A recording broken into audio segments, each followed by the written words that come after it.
ഇന്ന് ഞാൻ എക്സ്പ്ലെയിൻ ചെയ്യേണ്ടി പോകുന്നത് ചെയിൻസോമാൻ്റെ റിസി മൂവിയുടെ സെക്കൻഡ് പാർട്ടാണ്. സോ ഫസ്റ്റ് പാർട്ട് കാണാത്തവരെ അത് കണ്ടിട്ട് വരിക, എന്നാലേ ഇവിടെ എന്തൊക്കെയാണ് സംഭവിക്കുന്നത് നിങ്ങൾക്ക് കൃത്യമായിട്ട് മനസ്സിലാകത്തുള്ളൂ. പിന്നെ നമ്മുടെ ചാനൽ ആദ്യമായിട്ട് കാണുന്ന ഒരാളാണെങ്കിൽ ജസ്റ്റ് ഒന്ന് സബ്സ്ക്രൈബ് ചെയ്തേക്കുക, അതുപോലെ വീഡിയോക്ക് ഒന്ന് ലൈക്ക് തന്നേക്കുക. സോ നമ്മുടെ ചാനലിൽ 10K സബ്സ്ക്രൈബേഴ്സ് ആകാൻ വേണ്ടി ഇനി വെറും കുറച്ച് സബ്സ്ക്രൈബേഴ്സിൻ്റെയും കൂടെ ആവശ്യമുള്ളൂ.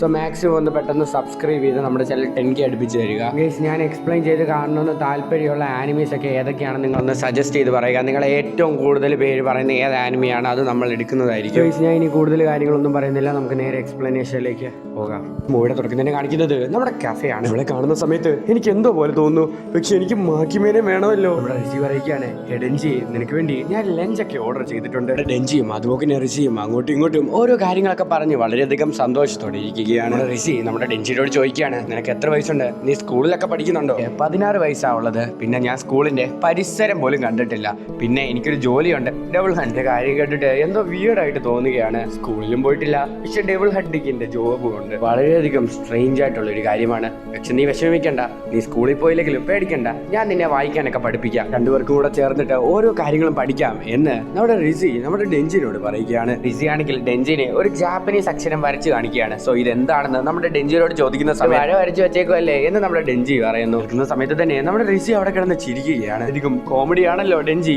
എന്ന് അവൾ പറയുന്നു. ഡെഞ്ചിക്ക് അവളുടെ ചിരി വരെ ഒരുപാടധികം ഇഷ്ടപ്പെടുകയാണ്. ഒരു ആഗ്രഹം തോന്നുന്നുണ്ട് ഇവളുടെ കൂടെ സ്കൂളിൽ പോകണമെന്ന്. അധികം ഫണ്ണായിരിക്കും എന്ന് അവൻ മനസ്സിൽ വിചാരിക്കുന്നു. എന്നെ നമ്മുടെ റിസി ആണെങ്കിൽ വളരെയധികം ക്ലോസ് ആയിട്ട് വന്നിട്ട് നമ്മൾ രണ്ടുപേരും കൂടെ ചേർന്നിട്ട് സ്കൂളിലേക്ക് പോകാൻ വേണ്ടി പോവുകയാണ്. നൈറ്റ് വരാവോ? നൈറ്റോ? ഇന്ന് നൈറ്റ് നമുക്ക് രണ്ടുപേർക്കും കൂടെ സ്കൂളിൽ പോയിട്ട് അവിടേക്ക് എന്താണെന്നൊക്കെ നമുക്ക് നോക്കാം. നമ്മുടെ ഡെഞ്ചി ഒരു വലിയ കൺഫ്യൂഷനിലാണ്. സോ നമ്മുടെ ഡെഞ്ചിക്ക് മാക്കിമേനെ ഇഷ്ടമാണ്, റിസിനെ ഇഷ്ടമാണ്. സോ ഇവരെ രണ്ടുപേരുടെ അതിൽ ആരെ സെലക്ട് ചെയ്യുമെന്ന് നമ്മുടെ ഡെഞ്ചിക്ക് അറിയത്തില്ല. പിന്നീട് കാണിക്കുന്നത് വേറൊരു ഡെവിളിനെയാണ്. ഡെവിളാണെങ്കിൽ ടൈഫോൺ എന്ന് പറഞ്ഞിട്ടുള്ള വേറൊരു ഡെവിളിനോട് സംസാരിച്ചുകൊണ്ടിരിക്കുകയാണ്. ടൈഫോൺ, എന്തുവാ? എല്ലാവർക്കും എന്തുകൊണ്ടാണ് ചെയിൻസോ മാൻ ഡെവിളിനെ വേണ്ടിയത്? ഇതൊന്നും നിന്നെ ബാധിക്കുന്ന കാര്യമല്ല, നിനക്ക് തന്നിട്ടുള്ള ജോലി മാത്രം നീ ചെയ്താൽ മതി. നമ്മൾ രണ്ടുപേരും ഒരുമിച്ച് ജോലി ചെയ്യുന്നത് കൊണ്ട് തന്നെ എനിക്ക് ഈ കാര്യം അറിയണം, എന്നാലേ എനിക്ക് കംഫർട്ടബിൾ ആയിട്ട് ഡ്യൂട്ടി ചെയ്യാൻ പറ്റത്തുള്ളൂ. നമ്മുടെ കോൺട്രാക്ട് എന്ന് പറയുന്നത് ഞാൻ ചെയിൻസോ മാൻ്റെ ഹാർട്ട് എടുത്ത് കഴിയുന്ന സമയത്ത് എനിക്കിതിന്റെ പവർ ലൈഫ് ടൈം ഉപയോഗിക്കാമെന്നുള്ളതാണ്. വിചാരിക്കുന്നത് പോലെ സിമ്പിൾ അല്ല ചെയിൻസോ മാനെ കൊല്ലുക എന്നുള്ളത്. ഇപ്പൊ തന്നെ അവൻ ഒരുപാട് ഡെവിൾസിനെ കൊന്നിട്ടുണ്ട്. ഡെവിളിനെ കൊന്നെന്നോ പോലുള്ള ഒരാളിന് അങ്ങനെ തന്നെയാണ് ആവശ്യക്കാരി. ഞാൻ പറയട്ടെ, ഞാൻ ചൈനയിൽ ജോലി ചെയ്യുന്ന സമയത്ത് അവിടുത്തെ ഒരു ഡെവിൾ ഹണ്ടറിനെ കൊന്നു. എന്തിനാ അവളെ കൊന്നത്? നോക്കുന്ന സമയത്ത് അവൻ നിൽക്കുന്ന സ്ഥലത്ത് തന്നെ ഒരു പെണ്ണിനെ ബ്രൂട്ടലായിട്ട് അടിച്ച് തറയിലിട്ടിട്ടുണ്ട്. ഒരു സൈക്കോനെ പോലെ. ചെറുതായിട്ട് ജീവനുണ്ടായിരുന്നു. സോ അത് കാണുന്ന സമയത്ത് തന്നെ ആ പെണ്ണിനെ അടിച്ച് കൊല്ലുകയാണ്. സോ അങ്ങനെ നമ്മുടെ ഡെഞ്ചിയും അതുപോലെ റിസിയും സ്കൂളിലേക്ക് വരികയാണ്. ഡെഞ്ചി, നിനക്ക് പേടിയുണ്ടോ? എനിക്ക് പേടിയൊന്നുമില്ല, പക്ഷെ എനിക്ക് പേടിയുണ്ട്. നമുക്ക് കൈ പിടിച്ച് നടക്കാം. അക്കിമ, എന്നോട് ക്ഷമിക്ക്, എനിക്ക് എന്നെ തന്നെ കൺട്രോൾ ചെയ്യാൻ വേണ്ടി സാധിക്കുന്നില്ല. തന്നെ നമ്മുടെ റിസി ആണെങ്കിൽ സ്കൂളിലൊക്കെ പഠിപ്പിച്ചു കൊടുക്കുന്നത് പോലെ നമ്മുടെ ഡെഞ്ചിക്ക് ഓരോ കാര്യങ്ങളും ക്ലാസ് റൂമിൽ ഇരുത്തി പഠിപ്പിക്കുകയാണ്. ഇങ്ങനെയാണ് അപ്പൊ സ്കൂളൊക്കെ എന്ന് നമ്മുടെ ഡെഞ്ചി പറയുന്നു. എലമെന്ററി സ്കൂളിൽ പോലും പോയിട്ടില്ലേ എന്ന് നമ്മുടെ റിസി ഡെഞ്ചിനോട് ചോദിക്കുകയാണ്. എന്ന് നമ്മുടെ ഡെഞ്ചി പറയുന്നു. ഈ പറയുന്ന കാര്യങ്ങൾ കേൾക്കുന്ന സമയത്ത് എനിക്ക് വളരെയധികം വിയേർഡായിട്ട് തോന്നുകയാണ്. 16 വയസ്സാണുള്ളത്, നീ ഇപ്പോഴും ഒരു കുട്ടി തന്നെയാണ്. ഇതിലുള്ള ആളുകളെല്ലാം എൻട്രൻസ് എക്സാം എഴുതി ഒരുപാടധികം ഫ്രണ്ട്സിനെ ഉണ്ടാക്കി എൻജോയ് ചെയ്ത് നടക്കുകയായിരിക്കും. സ്കൂളിലും പോകാതെ നിന്റെ ലൈഫ് തന്നെ ഡേഞ്ചറിൽ വെച്ചിട്ട് ഡെവിൾസിനെ കൊന്ന് നടക്കുകയാണ്. നീ പറഞ്ഞത് ശരിയായി. എന്റെ ജോബ് എന്ന് പറയുന്നത് വളരെയധികം ഡേഞ്ചറസ് ആയിട്ടുള്ള ഒരു ജോബാണ്. ഞാൻ വിചാരിക്കുന്ന കാര്യങ്ങളെല്ലാം എനിക്ക് ചെയ്യാൻ വേണ്ടി സാധിക്കുന്നുണ്ട്. എല്ലാ ദിവസവും ഫുഡ് കുളിക്കാനൊക്കെ പറ്റുന്നുണ്ട്. എനിക്ക് സ്കൂളിൽ നിന്ന് പോകാൻ വേണ്ടി തോന്നിയിട്ടില്ല. പിന്നെ നീ ഇപ്പൊ വിളിച്ചത് കൊണ്ട് മാത്രമാണ് ഞാനിപ്പോ ഇങ്ങോട്ട് വന്നത്. ഫണ്ടിങ് ജോബ് യൂസ് ചെയ്തുകൊണ്ട് എന്റെ ആഗ്രഹത്തിലുള്ള ലൈഫ് എനിക്ക് കൊണ്ടുപോകാൻ വേണ്ടി സാധിക്കുന്നുണ്ട്. മെത്തയിൽ കിടന്ന് ഉറങ്ങുക, കുളിക്കുക, ഇതാണ് എന്റെ ആഗ്രഹം. ഇതൊരു നോർമൽ ലൈഫ് ആണല്ലോ. അവരുടെ ജീവിതത്തിലുള്ള ലൈഫ് തന്നെയാണ്. നിനക്ക് സന്തോഷമായിട്ടുള്ള ലൈഫ് എന്താണെന്ന് അറിയത്തില്ല. നിനക്ക് കേൾക്കുന്ന സമയത്ത് എന്റെ തല പുകയുന്നു എന്ന് നമ്മുടെ ഡെഞ്ചി പറയുന്ന സമയത്ത് തണുപ്പിക്കാം എന്ന് വളരെയധികം ക്ലോസ് ആയിട്ട് നമ്മുടെ റിസി എന്ന് പറയുകയാണ്. നമ്മുടെ ഡെഞ്ചിനെയും കൊണ്ട് സ്കൂളിന്റെ അടുത്തുള്ള ഒരു സ്വിമ്മിംഗ് പൂളിലേക്ക് കൊണ്ടുപോവുകയാണ്. പറയുകയാണ്, എനിക്ക് സ്വിമ്മ് ചെയ്യാൻ വേണ്ടി അറിയത്തില്ലെന്ന്, ഞാൻ നിനക്ക് സ്വിമ്മിംഗ് ചെയ്യുന്നത് എങ്ങനെയാണെന്ന് പഠിപ്പിച്ചു തരാമെന്ന് അവൾ പറയുന്നു. അവളാണെങ്കിൽ അവളുടെ ഡ്രസ്സ് എല്ലാം ഒന്ന് ഊരുകയാണ്. നീ എന്താ ചെയ്യുന്നത്? നിനക്ക് സ്വിമ്മിംഗ് പഠിക്കണ്ടായോ? നീയും നിന്റെ ഡ്രസ്സ് എല്ലാം ഊരുക, പിന്നെ സ്വിമ്മിംഗ് എങ്ങനെയാണ് ചെയ്യുന്നതെന്ന് പഠിപ്പിച്ചു തരാം. ഡെഞ്ചിക്കിലൊക്കെ കാണുന്ന സമയത്ത് കൺട്രോൾ മുഴുവനായിട്ട് തന്നെ നഷ്ടപ്പെടുകയാണ്. നിനക്ക് സ്വിമ്മിംഗ് പഠിക്കണോ അതോ വേണ്ടായോ? എനിക്ക് സ്വിമ്മിംഗ് പഠിക്കണം. എന്നാ നീ നിന്റെ തുണി ഊരിയിട്ട് വാ, ഊരിയിട്ട് രണ്ടുപേരും കൂടെ ഒരുമിച്ച് ചേർന്ന് സ്വിമ്മിംഗ് ചെയ്യാം. അതേ സമയത്ത് തന്നെ നമ്മുടെ ഡെഞ്ചിക്ക് പിന്നെയും കൺഫ്യൂഷൻ വരികയാണ്. സോ മാക്കിമയുടെ ചിന്തയും ഡെഞ്ചിയുടെ മനസ്സിലുണ്ട്. ഇവളെ ഇഷ്ടമാണ്, ഇവള് വിളിക്കാൻ നേരത്ത് പോകാതിരിക്കാനും പറ്റത്തില്ല. ചെയ്യുകയാണെങ്കിൽ ഞാൻ ഉറപ്പായിട്ടും മാക്കിമയുടെ തെറ്റ് ചെയ്യുന്നതിന് തുല്യമാണ്. എന്റെ ദൈവമേ, എന്നോട് ക്ഷമിക്കണേ. നമ്മുടെ ഡെഞ്ചിയും അവളും കൂടെ സ്വിമ്മിംഗ് പൂളിലേക്ക് ചാടുകയാണ്. രണ്ടുപേരും കൂടെ വളരെയധികം എൻജോയ് ചെയ്ത് സ്വിമ്മിംഗ് ചെയ്യുകയാണ്. നിനക്ക് എന്ത് കാര്യം വേണമെങ്കിലും എന്നോട് എന്നോട് ചോദിച്ചാൽ മതി, ഞാൻ നിനക്ക് എല്ലാ കാര്യങ്ങളും പഠിപ്പിച്ചു തരാം. ഡെഞ്ചി ഈ കാര്യം കേട്ടിട്ട് എന്തോ പറയാൻ വേണ്ടി പോകുന്നുണ്ട്. പക്ഷെ അന്നേരം തന്നെ മഴ പെയ്യുകയാണ്. രണ്ടുപേരും കൂടെ തിരിച്ച് ക്ലാസ്സിലേക്ക് വരികയാണ്. മഴ നിൽക്കത്തില്ലെന്നാണ് തോന്നുന്നത്.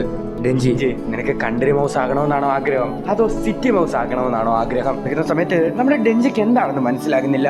സോ നമ്മുടെ ഡെഞ്ചി ഈ കാര്യം നീ എന്തിനു വേണ്ടിയാണ് ചോദിക്കുന്നതെന്ന് നമ്മുടെ റീസനോട് ചോദിക്കുകയാണ്. പറയുന്ന ഈ സെയിം കാര്യം തന്നെ നമ്മുടെ ഏഞ്ചൽ ഡബിൾ ആക്കിയോനോട് പറയുന്നുണ്ട്. എന്ന് പറയുന്നത് വളരെയധികം സേഫസ്റ്റ് ആയിട്ട് ജീവിക്കുന്ന ആളുകളായിരിക്കും. സിറ്റി മൗസിൽ കിട്ടുന്നത് പോലത്തെ ഫുഡൊന്നും കിട്ടത്തില്ലെങ്കിലും അവരുടെ ലൈഫ് സേഫ് ആയിരിക്കും. സിറ്റി മൗസിലുള്ള ആൾക്കാർക്ക് നല്ല ഫുഡും എല്ലാ കാര്യങ്ങളും കിട്ടും, പക്ഷേ അവരുടെ ലൈഫ് വളരെയധികം ഡേഞ്ചറിലായിരിക്കും. ഫുഡ് തേടിപ്പോകുന്ന സിറ്റി മൗസ് എല്ലാം മരിക്കും. എനിക്ക് കൺട്രി മൗസ് ആകാൻ വേണ്ടിയാണ് ആഗ്രഹം, പക്ഷെ ആ മാക്കിമ എന്നെ സിറ്റിയിലേക്ക് പിടിച്ചോണ്ട് വന്നു. എപ്പോഴുള്ള ഒരു സിറ്റി മൗസിനെ ഫോളോ ചെയ്ത് എന്റെ ലൈഫിൽ നിന്ന് ഡേഞ്ചർ വെക്കാൻ എനിക്കൊരു താല്പര്യവുമില്ല. ഏഞ്ചൽ ഡെവിൾ നമ്മളെ ആക്കിയോട് പറയുകയാണ്. ഡെഞ്ചി പറയുകയാണ്, എനിക്ക് സിറ്റി മൗസ് ആകുന്നതാണ് ഇഷ്ടം. നീ എന്താണ് ഈ പറയുന്നത്? കൺട്രി മൗസിലായിട്ടുള്ള ആൾക്കാർക്ക് പീസ്ഫുൾ ആയിട്ടുള്ള ലൈഫ് കിട്ടും. മൗസിലുള്ള ആളുകൾക്ക് നല്ല ഫുഡ് കിട്ടുമല്ലോ. ഡിഫറെന്റ് ആയിട്ടാണല്ലോ ചിന്തിക്കുന്നത്. ആയിട്ടുള്ള ലൈഫിനെക്കാട്ടി നല്ലത് ഫുഡാണെന്നോ?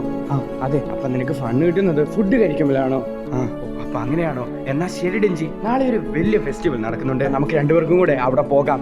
നമുക്ക് നല്ല രീതിയിൽ തന്നെ എൻജോയ് ചെയ്യാം. അത് മാത്രമല്ല അവിടെ ഒരുപാട് ഡെലീഷ്യസ് ആയിട്ടുള്ള ഫുഡും ഉണ്ട്. ഡെഞ്ചി, ഞാൻ വരാം. ഞാൻ ജോലി ചെയ്ത് തീർത്തിട്ട് ഞാൻ വരാം. നീ പ്രോമിസ് ചെയ്തു, നീ വന്നേ പറ്റുമേ. ഞാൻ റെസ്റ്റ് റൂം യൂസ് ചെയ്തിട്ട് വരാം എന്ന് പറയട്ടെ അവൾ അവിടെ നിന്ന് പോവുകയാണ്. നമ്മുടെ റിസ് ആണെങ്കിൽ റെസ്റ്റ് റൂം യൂസ് ചെയ്തിട്ട് നടന്നു വരുന്ന സമയത്ത് ആരോ ഉള്ളതുപോലെ അവൾക്ക് തോന്നുകയാണ്. സമയത്ത് അവിടെ ഒരാളുണ്ട്. നോക്കുന്ന സമയത്ത് നമ്മൾ നേരത്തെ കണ്ട ആ സൈക്കോ ഡെവിൾ ആണ്. ശബ്ദം ഒന്നും ഉണ്ടാക്കരുത്, നീ മിണ്ടാതെ ബാത്റൂമിലോട്ട് വാ. തന്നെ മറ്റൊരു സ്ഥലത്ത് നമ്മുടെ ഡെഞ്ചി ആണെങ്കിൽ കോച്ചിത്തേനോട് ഓരോ കാര്യങ്ങൾ സംസാരിച്ചുകൊണ്ടിരിക്കുകയാണ്. പാർട്ണറായിട്ട് ആരെ ചൂസ് ചെയ്യണമെന്ന് എനിക്ക് വളരെയധികം കൺഫ്യൂഷൻ ആണ്. അപ്പൊ തന്നെ ഒരുപാടധികം ഓപ്ഷൻസ് ഉണ്ട്. ആദ്യത്തേത് ഏഞ്ചൽ, കുഴപ്പമില്ല, പക്ഷെ അവളെ വേണ്ട. പവറും വലിയ കുഴപ്പമൊന്നുമില്ല, അഡ്ജസ്റ്റ് ചെയ്ത് ജീവിക്കാം.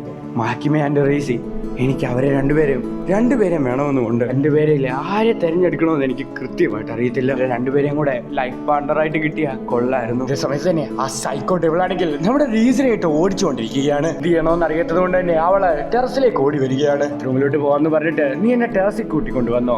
കുഴപ്പമില്ല. ആരാ എന്ന് നമ്മുടെ റീസ് ചോദിക്കുന്നു.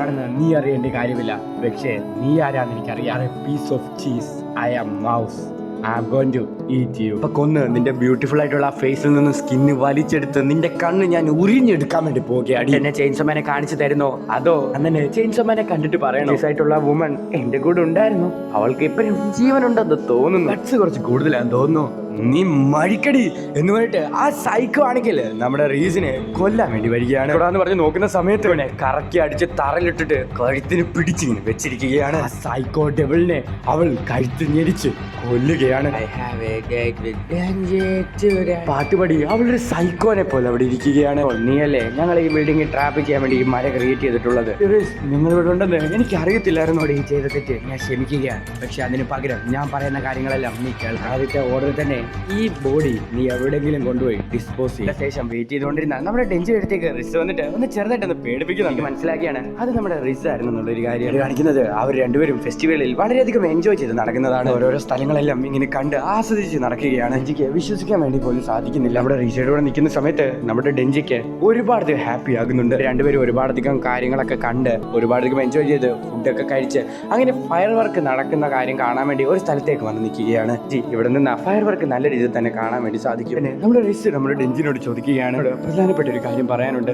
നിന്റെ കറന്റ് സിറ്റുവേഷൻ ഇപ്പൊ വളരെയധികം ഡിഫറെന്റ് ആയിട്ടാണുള്ളത്. 16 വയസ്സാണുള്ളത്. നിന്റെ പ്രായത്തിൽ നിനക്കിപ്പോ സ്കൂളിൽ പോകാൻ വേണ്ടി സാധിക്കുന്നില്ല. നീ നിന്റെ ലൈഫ് തന്നെ ഡേഞ്ചർ വെച്ചത് നീ ഡെവിൾസിനെ കൊല്ലുകയാണ്. ഇതെല്ലാം വിട്ടിട്ട് നീ എൻ്റെ കൂടെ വാ, ഞാൻ നിന്നെ നല്ല രീതിയിൽ തന്നെ നോക്കിക്കോളാം. ഞാൻ നിന്നെ ഹാപ്പി ആയിട്ട് വെക്കാൻ ശ്രമിച്ചോളാം. നീ നിന്റെ ജോലിയെല്ലാം വിട്ടിട്ട് നീ എൻ്റെ കൂടെ വാ, ഞാൻ നിന്നെ നല്ല രീതിയിൽ തന്നെ വെച്ചോളാം. ഞാൻ നിന്നെ ഹാപ്പി ആക്കി വെച്ചോളാം. പ്ലീസ് കൂടെ ചേർന്നിട്ട് ഇവിടെ നിന്ന് ഓടിപ്പോകാം. അവരോട് സംസാരിച്ച് ഒരു സ്ഥലം റെഡി ആക്കി വെച്ചിട്ടുണ്ട്. ആർക്കും കണ്ടുപിടിക്കാൻ പറ്റാത്ത ഒരു സ്ഥലം. നമുക്ക് അങ്ങോട്ട് പോകാം. ആരും നമ്മളെ കണ്ടുപിടിക്കാൻ വേണ്ടി പോകുന്നില്ല. നമുക്ക് അവിടെ ചെന്നിട്ട് ഒരു പുതിയ സ്കൂളിലൊക്കെ ജോയിൻ ചെയ്യാം. ഞാൻ ഇത്രയും കാര്യങ്ങൾ പറയുന്നത് തന്നെ എനിക്കിതിനെ ഒരുപാടധികം ഇഷ്ടമായതുകൊണ്ടാണ്. ഡെഞ്ചി പ്ലീസ് ഡെഞ്ചി, നീ ഇതിനൊന്ന് സമ്മതിക്കുക. കേൾക്കുന്ന സമയത്ത് നമ്മുടെ ഡെഞ്ചിക്ക് ഒരു സമ്മതമില്ലാത്തതുപോലെയാണ് നിൽക്കുന്നത്. നീ എന്തിനാണ് ഇങ്ങനത്തെ ഹാർഡായിട്ടുള്ള ഡിസിഷൻ എടുക്കുന്നത്? നിനക്കപ്പം എന്നെ ഇഷ്ടമല്ല, എനിക്ക് നിന്നെ ഇഷ്ടമാണ്. പക്ഷെ ഞാൻ നിന്നെ കണ്ടുമുട്ടാൻ വേണ്ടിയുള്ള കാരണം തന്നെ എൻ്റെ ജോലി തന്നെയാണ്. ജോലിയൊക്കെ വിട്ടിട്ട് ഞാൻ വന്നാൽ എൻ്റെ ലൈഫ് തന്നെ മൊത്തത്തിൽ ഇല്ലാതായി പോകുന്നത് പോലെ. എൻ്റെ ഗോൾസ്, എൻ്റെ ഫ്രണ്ട്സ് എല്ലാം നഷ്ടപ്പെടും. ബാക്കിയുള്ളവരൊന്നും നീ വിചാരിക്കുന്ന പോലെ അത്രയ്ക്ക് ബാഡായിട്ടുള്ള ആൾക്കാരൊന്നും അല്ല. സ്ഥലത്തൊന്നും പോകണ്ട, നമുക്ക് രണ്ടുപേർക്കും ഒരുമിച്ച് ഇവിടെ തന്നെ ജീവിക്കാം. പ്ലീസ് എനിക്കൊരു നല്ല ജോലി തന്നെ ഇവിടെ വെച്ച് സെറ്റാക്കി തരാം. അങ്ങനെ നമുക്ക് രണ്ടുപേർക്കും ഒരുമിച്ച് ഇവിടെ തന്നെ ജീവിക്കാം. വളരെയധികം സന്തോഷത്തോടെ ഇവിടെ തന്നെ ജീവിക്കാം. കേട്ടിട്ട് നമ്മുടെ റെസിന് ചെറുതായിട്ട് വിഷമം വരുന്നുണ്ട്. സോ എന്നാലും നമ്മുടെ ഡെഞ്ചിന് വന്ന് ഉമ്മ വെക്കുകയാണ്. നീ ഇങ്ങനെ പറയുന്നത് എനിക്ക് നല്ല രീതിയിൽ തന്നെ അറിയായിരുന്നു. ഞാൻ പറഞ്ഞ കാര്യം നീ സമ്മതിച്ചായിരുന്നെങ്കിൽ നീ ഇപ്പൊ ജീവനോട് ഇരുന്നിട്ട് അവരുടെ കൂടെ പോകാൻ വേണ്ടി നീ ശ്രമിച്ചു. അതാണ് നീ ചെയ്ത സമയത്ത് നമ്മുടെ ഡെഞ്ചിയുടെ താഴെ ഒരുപാടത്തേക്ക് ബ്ലഡ് ഒക്കെ വീണിട്ടുണ്ട്. എന്താണെന്ന് പറഞ്ഞ് നോക്കുന്ന സമയത്ത് നമ്മുടെ റിസിന്റെ വായിൽ ഒരുപാടത്തേക്ക് ചോര.